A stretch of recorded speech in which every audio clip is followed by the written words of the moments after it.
There was a drawer in the kitchen, and it was full of something that was almost money. Little green stamps, hundreds of them, loose, mixed up with the rubber bands and the spare keys and the takeout menus.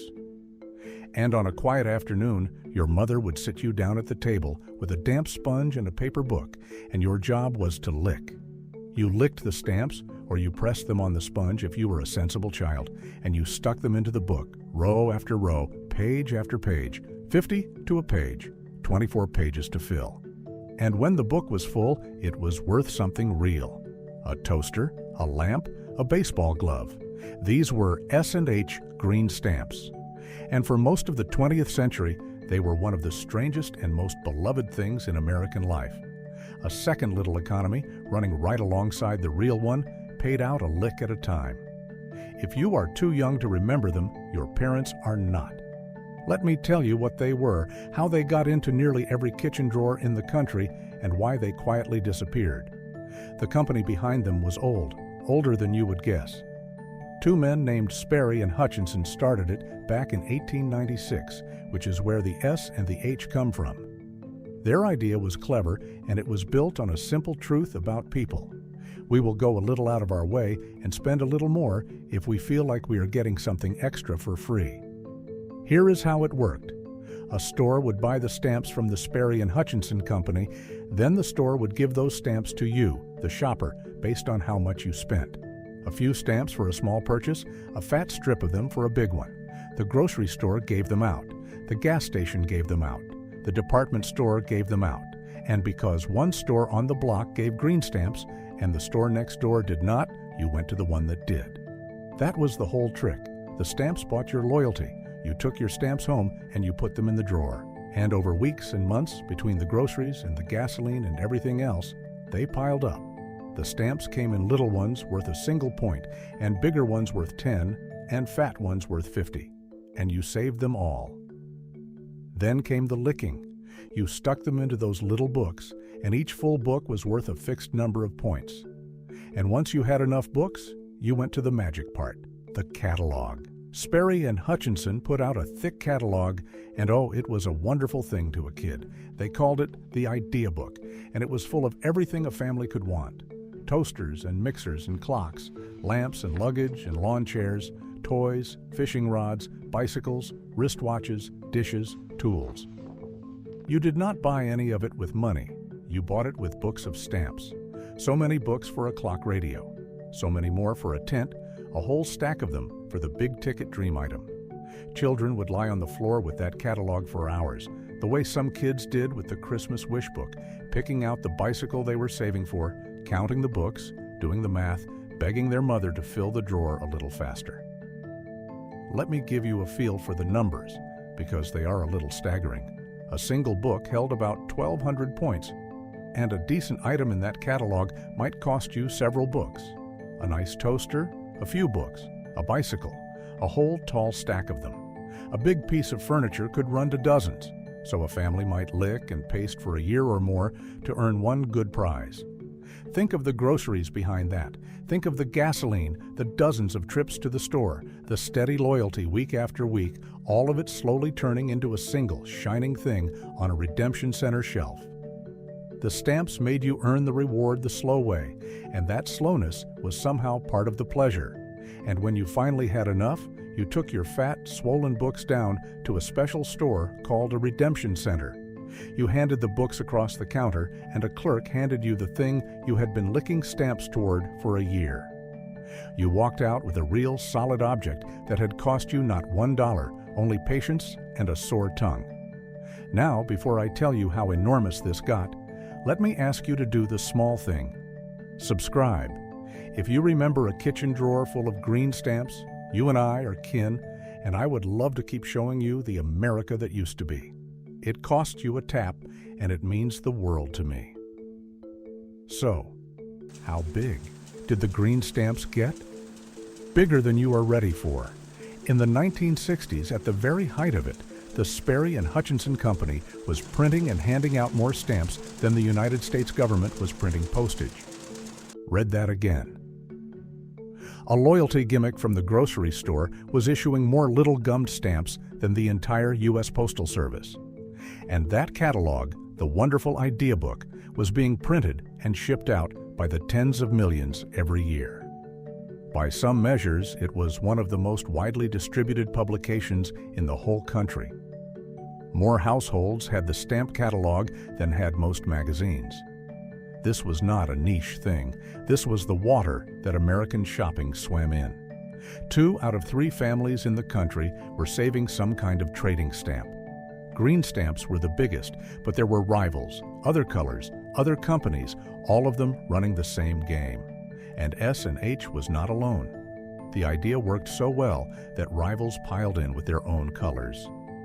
There were gold bond stamps and top value stamps and plaid stamps and a dozen more, each with its own books and its own catalog and its own redemption center across town. A careful shopper might save 2 or 3 different kinds at once, sorting them at the kitchen table like a little green and gold bank. It got woven right into daily life. A housewife planned her week around which store gave the stamps. Families pooled them. Neighbors traded the ones they needed. People left them in their wills, if you can believe it. There were jokes about them, songs about them, a whole shared language of licking and sticking and saving up. The redemption center itself was a small event. You did not order by mail and wait. You carried your fat books down to a storefront full of the very things in the catalog, the toasters and the lamps and the wagons, all of it lined up on shelves. You handed your books across the counter and a clerk counted them, and you walked out carrying the prize in your own 2 arms. For a kid who had licked half those stamps, that walk to the car was about the proudest moment going. And here is what I want you to really understand, because it is the heart of this one. The stamps were slow on purpose. You could not get the toaster today. You had to earn it over months, a little at a time, through steady loyalty to the same few stores. The reward was real, but it was patient. It made a virtue out of sticking with someone. It turned ordinary shopping into a long, hopeful project that the whole family worked on together. That is a very different feeling from how we are rewarded for our loyalty now.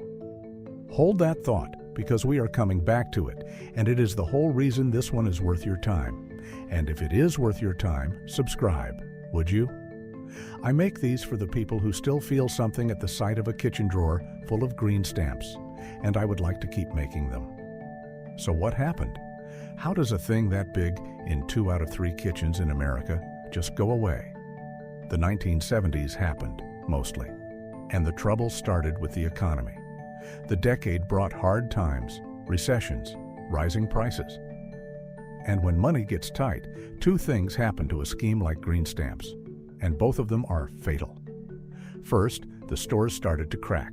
A store that gives away stamps is paying for them, and that cost gets baked into the price of the groceries.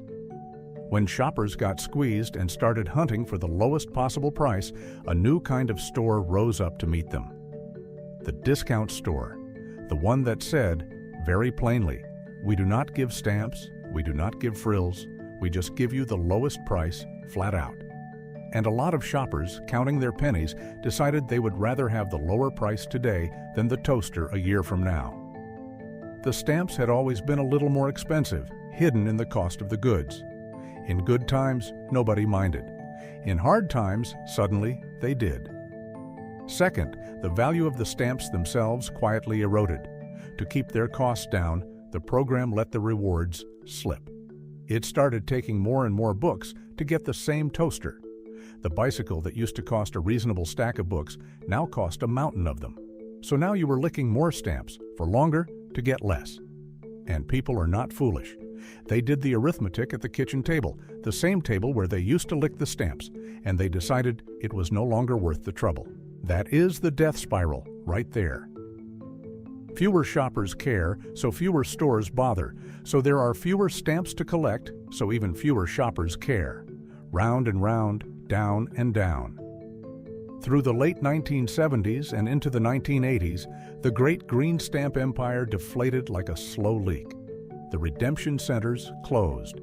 The catalog stopped landing on the kitchen table. The stores took down the signs, and the stamps in the drawer just sat there, slowly, going from almost money to no money at all. And this is the quiet tragedy in nearly every house. Most of those books never got cashed in. Go poke around in an old family home, in the back of a desk, in a box in the basement, and you will still find them. Cigar boxes and shoe boxes full of loose green stamps. Partly filled books, 8 pages done and 16 to go, set aside for a rainy day that turned into a decade. Whole completed books that somebody saved too long waiting for the perfect thing in the catalog, until one day there was no catalog and no center and no perfect thing. All that licking, all that patience, all those Saturday afternoons at the kitchen table, sitting in a drawer, worth nothing now but the memory. And the saddest part is that they were never really cashed out into anything. The toaster you could touch, the bicycle you could ride. Those at least became real things that wore out from honest use. But the unfilled books just stopped, mid-page, the moment the family decided it was no longer worth the trouble. 8 pages of effort and a held breath set down on a kitchen counter one ordinary afternoon and never picked back up. The idea did not die completely, I should say.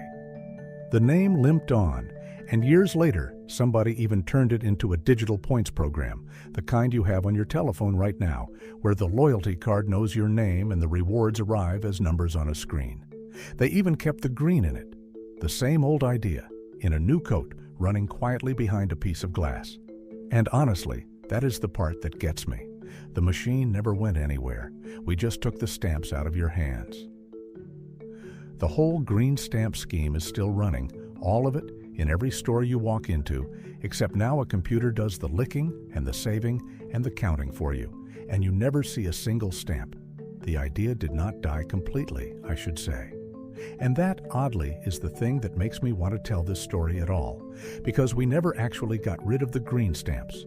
We just made them invisible.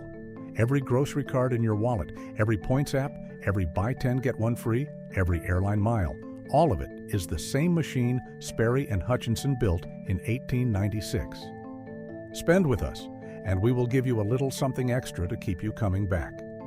The bones are identical, but we lost the kitchen table. We lost the sponge and the book, and the kids licking stamps on a slow afternoon. We lost the catalog on the floor and the bicycle you could count toward and see coming. The loyalty used to be a thing you held in your hands and worked on as a family. Now it is a number on a screen that a computer keeps for you. And somehow that is not the same, even though the math is exactly alike. So let me leave it with you this way. Go look in the old drawers if your family kept any. If you find a book of green stamps, partly filled, never cashed in, you are holding a little piece of a slower country, one that rewarded you for being faithful and made you wait for it and let you taste the glue. And then come tell me about it. Did your family save them? What did you finally redeem them for?